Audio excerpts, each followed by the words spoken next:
වතුර නැතුව කාන්තාරයක කොච්චර වෙලාවක් ඉන්න පුළුවන්ද? ඔයා දන්නවද වතුර බින්දක් නැතුව කාන්තාරයක අතරමං වුණොත් ඔයාගේ ඇඟට මොකද වෙන්නේ කියලා? ඒක නිකන් අපායක් වගේ අත්දැකීමක්. පළවෙනි පෑ යද්දී දරුණු අවුව නිසා ඇඟේ තියෙන වතුර දාඩියේ විදියට වේගෙන් පිට වෙන්න ගන්නවා. කට හරියට වැලි කඩදාසියක් වගේ වේලිලා යද්දී ඔයා ගන්න හැම හුස්මකින්ම පෙනහළු වල තියෙන තෙතමනයත් උරා ගන්නවා. පැය 12ක් යද්දී ඇඟේ වතුර ඉවර නිසා දාඩිය දැමීම නතර වෙනවා. දැන් ඔයාගේ ඇඟ හරියට රත් වුණු අවන් එකක් වගේ ඇතුළතින් තැම්බෙන්න ගන්නවා.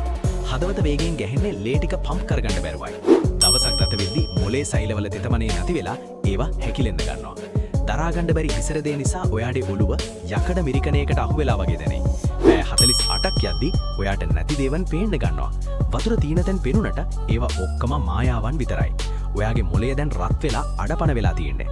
පැය 72ක් වෙද්දී වකුගඩු වැඩ කිරීම නතර වෙලා මුළු ඇඟම විෂ වෙනවා.